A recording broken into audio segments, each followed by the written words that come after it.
a special day it is today. I'm going to be sitting with Amy, my daughter, and she is special. There's no one like her. There never will be. And I want to share her with you and her insights. You're going to be blessed. Well, I'm back, and this time I've got a really special guest, and it's my daughter, Amy. Amy, welcome. Thank you. Thank you for having me. We were just talking about what are we going to talk about. And I said I might just be your most difficult guest yet. So yes, because she said she has all the goods on me. I have all the information. I have all the good stories to tell. So, but no, it's fun to do it together. Yeah. Well, you are one of those people in my lives. First of all, we got to stop and get some Kleenex. I was going to say, we're never going to finish this without tears. All I have to do is look in her eyes, and I just about lose it. That is going to be a given. Yep. But Amy, you are one of the people that are you. It's not that you quote scripture, but you talk the living word. You talk it in your conversation, that if you really think about your conversation and what you're saying, you are saying a lot of times it's things that are in the word. It's just being said another way. Mm-hmm. And so one of the questions that I wanted to ask you was, how is it that the word or the truth of the gospel, the truth of God not just being the God of the universe, which he is and all that, but how is it that he came to be the God of your life and that your life revolves around him? Well, there's a saying that says it's caught, not taught. And since we're sitting and having this conversation, I think that so much of my foundation when it comes to my relationship with the Lord was caught from watching you and watching Mom and how you guys did life. And I think, as a daughter, I got to have a front row seat to watching some of your most intimate moments with Jesus. And I've said, I think I've told you this story long ago about how I can remember as a young girl being in my bedroom, and right near my bedroom was Mom's gift wrapping closet. And I can remember in a season of life where I think we were going through a recession time. Yeah. For those that don't know, obviously you've had a history in real estate. And I remember going through that season, and I can remember waking up in the middle of the night and hearing you in that prayer closet. And I think most people would assume that hearing your father in a prayer closet on his knees, weeping before the Lord, would bring insecurity. But I think it was the exact opposite. It brought a great amount of security, because I knew that you weren't dependent upon yourself. You weren't dependent upon the economy. You weren't dependent upon anything else than Jesus. And I think watching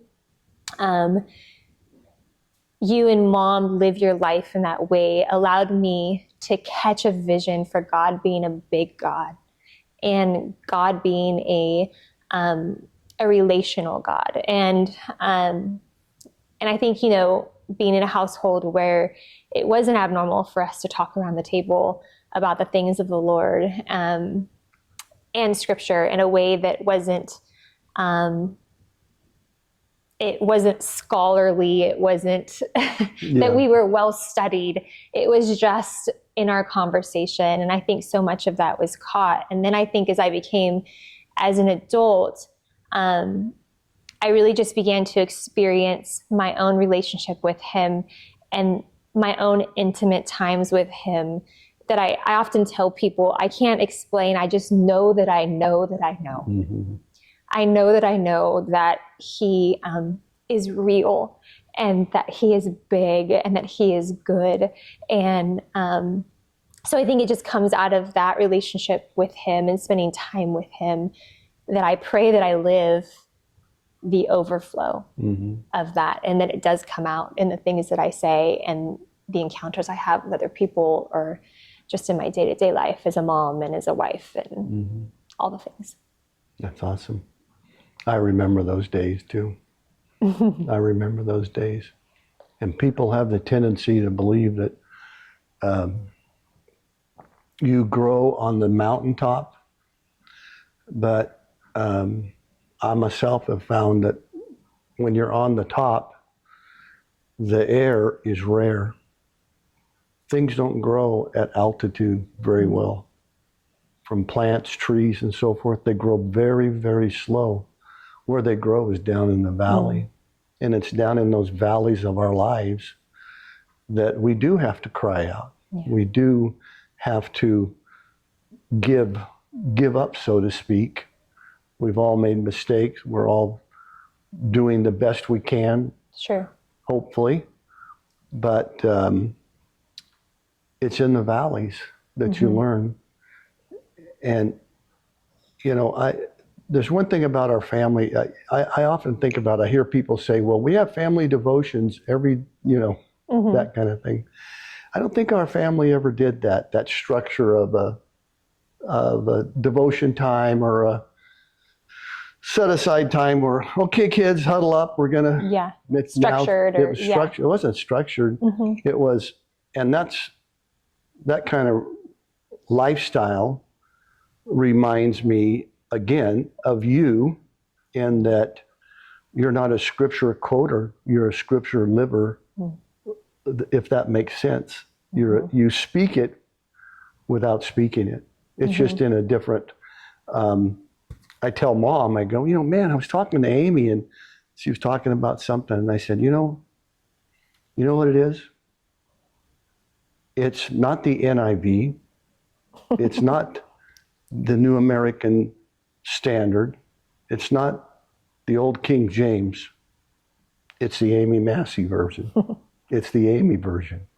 Her interpretation of what she knows from the Word and living it out. What do you've got a married daughter now, our firstborn granddaughter, and you have Ainsley, that's Addison, and now Ainsley, she's just graduated from college with her degree and whatnot, and she's launching in the big wide world and so forth. What do you think,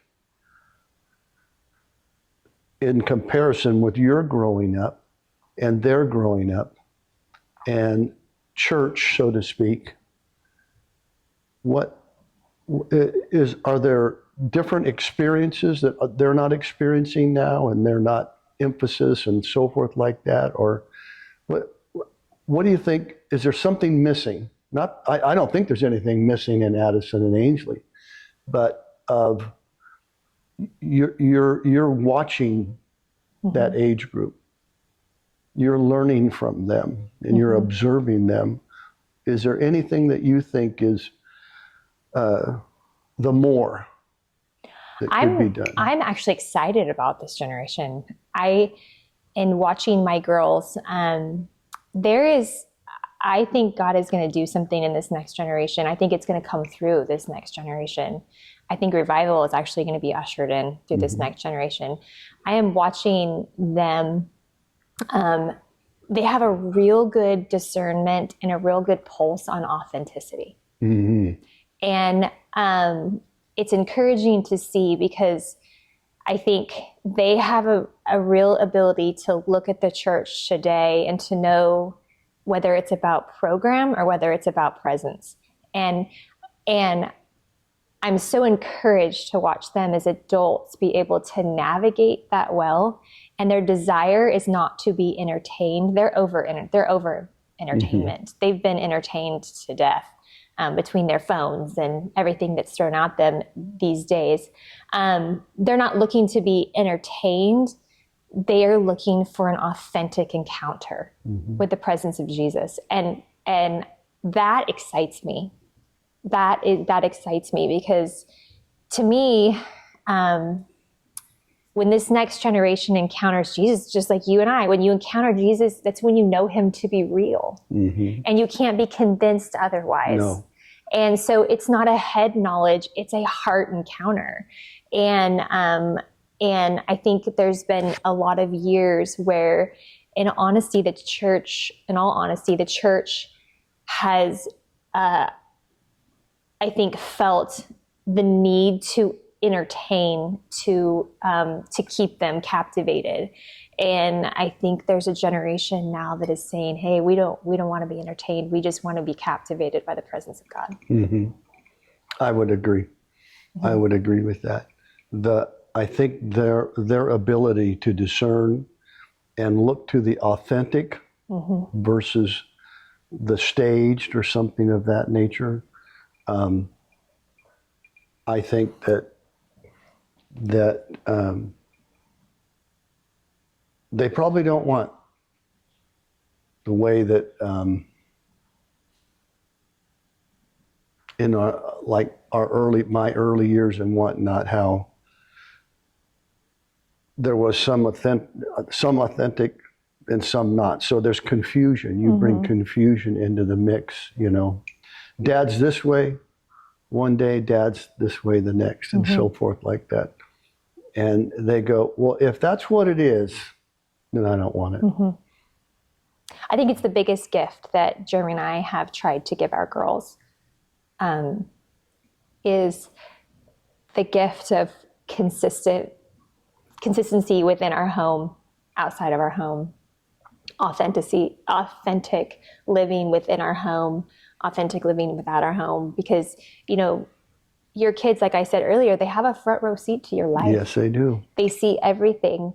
And if you behave and act one way in your household, and then you go to church on Sunday and you try to act a different way, or they see you act a different way with your friends or whatever it is, something in them says, wait a minute here, there's a check. And so I think we have tried to live in a way, we're not perfect at it, but it has been our goal to give them the gift of consistency, and to live our lives the exact same way in our house as we do outside of our house. So, I think that's very important. Yeah. And that's probably one of the biggest regrets of my life, is that it wasn't always that consistency and authenticity. And I think that's something that only God can remedy, in the lives of, like Michael, your brother, and so forth. That, I was telling CR today when he was at the office about Michael coming home and announcing that it's going to take him 5 years to go through college. And I told him, that's fine, 5, 6, 7, no problem. And he was kind of shocked. And then I said, I'm only paying for 4. So take all you want, but I'm only paying for 4. CR laughed, And I told CR, I said, but I regret that. I didn't need to be hard-nosed about that. I didn't need to. But I don't think there's a parent out there that doesn't have regrets, sure right? Yeah. I mean, we all have our regrets. I think the awesome part about you, I think, and something I think that we all just have to keep in mind is, we are humans too. But just the humility with our kids to stand before them and say, like, hey, I messed up. Yeah. I think that's as much part of the authentic process. I agree. It's not perfection in your home. It's the ability to also come before them and say, I'm human. I'm flawed. And I make mistakes, and I made a mistake. Yeah. And I'm asking for your forgiveness. I have to forgive myself too along the process. But and I think that you've come to a place that you offer that humility, and you offer that ability just to, sit before him or others and just say, hey, I wish I would have done it differently. Yeah. Yeah. I don't want to focus on the regrets. You shouldn't. You shouldn't.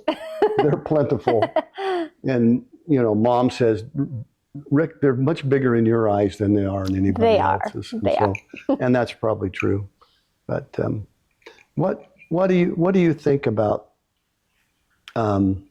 You're in business. Mm-hmm. You have a design, quote, business, and you're doing all those type of things. How does that function with your seeing yourself as? I'm going to ask you the same question I ask everybody. That is, do you see this business as an opportunity, or do you see it as an assignment? Because they're two different things. Mm-hmm. Mm-hmm. I mean, I think we have to look at everything as an assignment. Everything is an assignment. I mean, right? Like, if God is ordering our steps, if he truly goes before us, behind us, beside us, then when we go into the grocery store, it can be an assignment. Mm-hmm. We could be on assignment to the person that's checking us out. So I think if we just look at it as an opportunity, then we miss the opportunity for it to be much more. Because I think sometimes, you know, I think God puts us in these places. He gives us these giftings to impact others. That's really what it's about, right? To come in relationship or community with people that you wouldn't otherwise have relationship with, and to live your life in such a way, you know, in the marketplace that you still exemplify Christ. And so I think and I don't always look at it as an assignment, but I think we should look at it as an assignment, and see where God is in it, you know, where he has us, why he has us in it. Yeah. Yeah. To me, when I've thought about it, I thought about opportunities. You're an entrepreneur. Your husband's an entrepreneur. You were raised in an entrepreneur-ic, if there's such a word. I make up words as we go too. So family and lineage, so to speak, to where we look for opportunity. Our heads are up. We're looking for opportunity and so forth like that. And that's almost like, to me, that's natural. But assignment comes from your quiet time with him, with the Lord, with your sitting, your conversations, your reading the word, and something pops out on it. Sure. That, you know, this could be more than an opportunity. This could be an assignment that I have. And so that I kind of look at it that way. Opportunity, I see him all the time. But opportunity, not every opportunity is a good thing. You have to know that there's an assignment in it, so to speak. And you'll never know that unless you're spending the time and those things and have that relationship with the Lord himself, who is more than willing to sit with you. And it's living out of that overflow. Yeah. You know, it's living out of the overflow of being in his presence and spending the time with him. And it's not about having enough discipline or, you know, spending a certain amount of time. It's just being in that relationship with him. And after you've been in that relationship with him or spent time in that place with him, there is something where you're so full that you just do feel like you do live out of the overflow of it, and you can't help but contain it in ways, and it overflows. To me, it's almost like the conscious unconsciousness. I know that doesn't make sense. I'm conscious of him all the time. I'm kind of unconscious of maybe what's going on or he's doing, but I'm conscious of it. That he's doing something. That I do have an assignment. And maybe that's that renewed mind, you know, as we spend time with him, he renews our mind, and it's maybe that renewed mind is the ability to operate in the supernatural way of, Mm-hmm. you know, his spirit being in us and flowing through us. Yeah. Well, and the word also talks about the mysteries. There's mysteries hidden that, you know, you might actually get a mystery revealed to you. Something might come to clarity and so forth like that. So that's awesome. We're almost out of time. We are out of time. That's quick. It goes by quick. Like I said, real quick. Yeah. It does go by quick. But we're going to do another one. So Bring me a part 2. We'll do a part 2. We're coming back at you. Be sure of that. Thanks for watching.